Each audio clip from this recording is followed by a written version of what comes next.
Why hello there, welcome back. My name's Kris, I'm a general practitioner in Australia, and today I'm going to be talking to you about the gut microbiome. It's a bit of a buzzword right now, and I honestly didn't know a lot of it before I started to study for this video.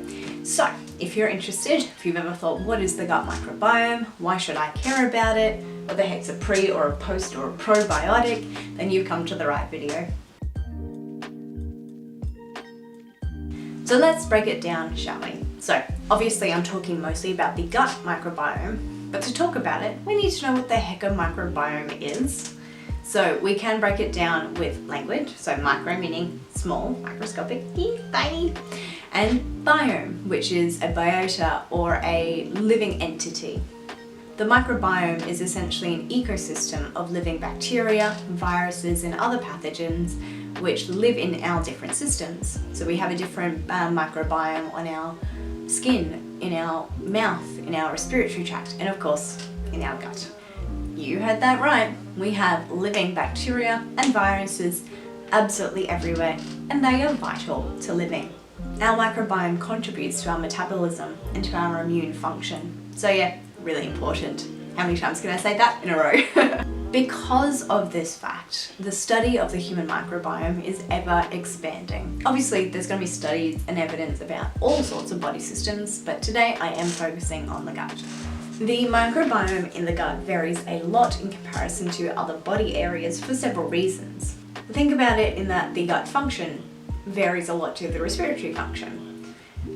Think about it because the food we eat, the things that we ingest, all contribute to what is living in our guts. Interestingly, the gut microbiota varies a lot from person to person, but often stays rather steady along someone's lifetime. So if you've got two healthy individuals, the gut microbiota or microbiome of one will vary considerably towards another. This is partially why I may or may not roll my eyes if a patient comes in and tells me that their alternative health practitioner, say a naturopath, has told them that their gut microbiome is out of whack. One, how are they testing this? Because it's a very difficult thing to test. Two, what are they comparing it to? What normal are they assigning you? Three, what are they suggesting that you are not able to do? Or, why are they giving you particular supplements? This, of course, is no shade to alternative health practitioners. I think they all have a role within someone's healthcare, but it's why I'm rather skeptical.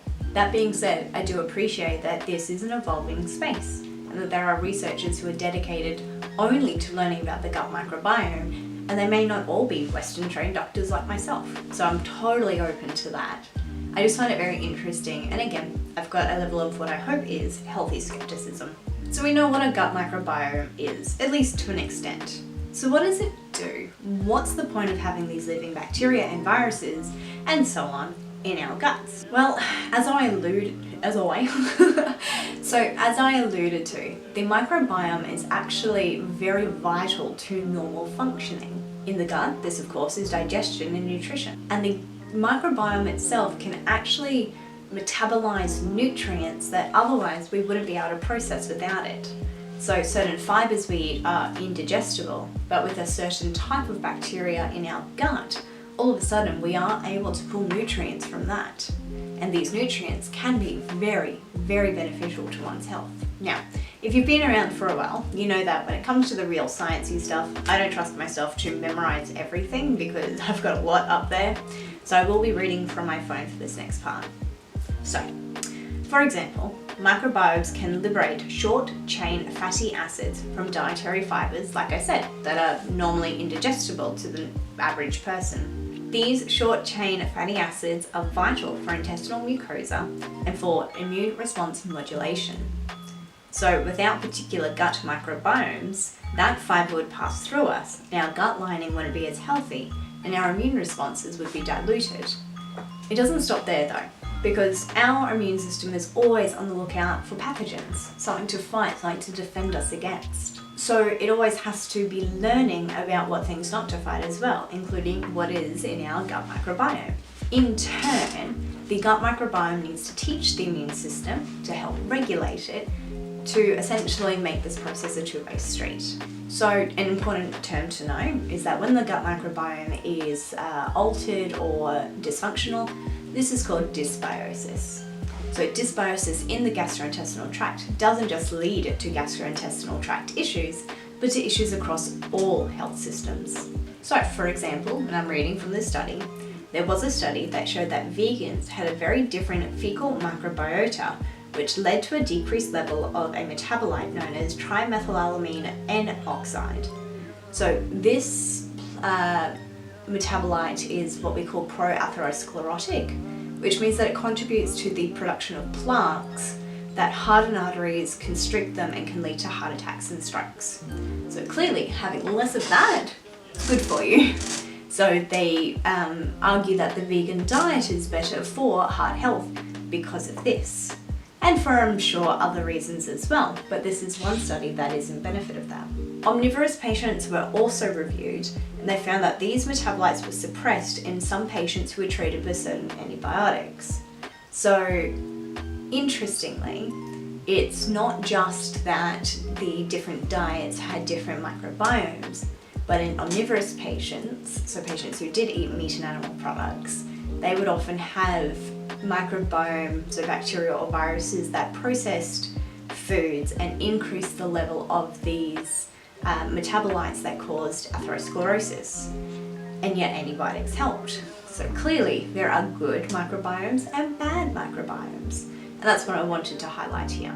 There have also been a lot of studies out there, and again, ever evolving, that show that there is a distinct link between what your gut microbiome is and your likelihood or predisposition to developing some psychiatric or neuropsychiatric issues like anxiety, depression, and Alzheimer's. What they propose is that the different microbiomes can increase or decrease the inflammatory response of the central nervous system. Again, it's an evolving field. At the minute, something very hot on the press is the link between certain microbiomes and a condition known as irritable bowel disease. So far, there haven't been any distinctive links shown, but again, it's an evolving area of study. How many times can I say that in one video? Alright, so now we know what the microbiome is, why it's important, what it can be linked to, but something that garners a lot of attention in the press is how we can alter this. So other than diet, something very popular at the moment is something called a prebiotic and something called a probiotic. You would be forgiven if you thought that these were the same thing. Essentially, a prebiotic is that indigestible fibre, like I mentioned earlier, that then can be converted within the gut to become something beneficial. And a probiotic is actually ingesting the bacteria or the cultures to boost the population of that culture in the gut. So they're very two distinct things. So I did find a study from 2007, so a long time ago, but this is a very good study found a very long time ago, so the evidence has only evolved from here. And it showed that there was support for the use of lactobacillus containing probiotics to reduce the incidence of an infection called C. difficile, which is an antibiotic-induced diarrheal issue because the antibiotics strip the gut of good bacteria and leave Clostridium difficile in there, which causes absolute chaos and diarrhea. So the world of probiotics can be really tricky. A lot of studies suggest that you need at least 1 billion CFUs, which is the unit of measure that we use when we're talking about probiotics, to make any impact on gut function. 1 billion. A lot of the probiotics that I found maybe have 1 million, even 500 million, which is still less than half than what is recommended. So again, it's really tricky. Just like any supplement, you may be taking nowhere near enough. Because think about it, that tablet you're taking that contains that bacteria needs to survive the harsh environment of the mouth and the stomach and the gastric juices, and then make its way to the colon where it actually can make some difference. It's not easy, and you can imagine that a lot of those bacterial species will die off en route to the area where they would do some good. Hence the need for 1 billion CFUs. There was even a study I found that said you need 5 billion CFUs. So to kind of bring it back into what's popular at the minute, because of the things I've mentioned, there is a lot of media around the use of pre and probiotics to help treat mental health illnesses. What I find tricky is the study of the microbiome is so hard, like really, really hard. There are so many confounding factors that we have to think about when we're testing our microbiome. What we've eaten, the environment we're in, what medications we're on, and they're just the really easy things. Then it's how we're testing, how we're storing things, how we're comparing things. So it's not an easy area of medicine to study at all. So think about it. Let's say you get one population, say medical students, and you're trying to find the link between their microbiome and anxiety disorders, for example. So that's fine. So you've got 1,000 students to make it a good size study. You test their feces. So you've got to get 1,000 students to collect their feces the same way, and then you've got to test all of those feces the same way to see what the microbiome is. Because fecal studies are pretty much the only way that one can test the microbiome, or at least easily. Then you've got to think about this population that you've got. What's their socioeconomic status? Who has what access to what foods? Do you have the poorer medical students who live on 2-minute noodles and ramen? Or do you have the richer ones who might be able to afford college meals or home-cooked meals? Then you've also got to consider their genetics. Is there a difference between, say, Anglo-Saxon Caucasian students and African students, for example? Is there a difference in the students who are on other medications because of predisposing illnesses? Is there a difference in what they're learning? If you find that a proportion of them end up with anxiety, is it what you found in the microbiome, or is it the fact they're in medical school, which obviously already has a predisposition to developing an anxiety disorder? You see what I mean, and how difficult it is to make a causal link? Again, I'm not denying that there is very likely, if not definitely, a link there. I'm just saying it's a really hard area of medicine to study. And then you've got to think about time. So this study should be conducted over several years, not just like 3 months or something. In those several years, you don't know again what's happening in their personal life. You don't know about their family history necessarily. You don't know if they end up, for example, if the whole study was some take probiotics and some don't, some take prebiotics and some don't. You don't know if a portion of them end up on antidepressants or anxiolytics. Is it the probiotic that helped them, or was it the antidepressant? You see where I'm going, right? I hope. So far, the studies do suggest that the use of pre and probiotics may be useful in addition to other treatments for conditions like IBS and depression. Essentially, the jury is still out at this time. Watch this space. So should we all just take a probiotic? Well, it's kind of like, should we all just take a multivitamin? If you don't need it, should you be taking it? And which one? So lactobacillus is one of the bacteria I've talked about, but there are so many others, and it depends on what you're trying to do. See, there was a study in 2016 which outlined that probiotics had no consistent results on healthy individuals.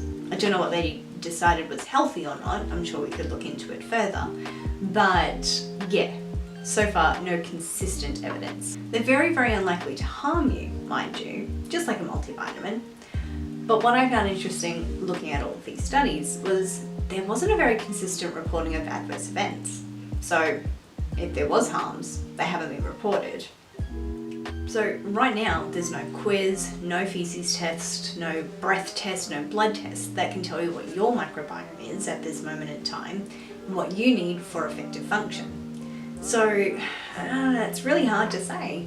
At the minute, it's not something that I suggest that all patients go on. Of course, if you're on antibiotics to reduce the risk of C. difficile, I do suggest that some of my patients go on a lactobacillus containing probiotic. That's very specific, right, to the situation. So there you go.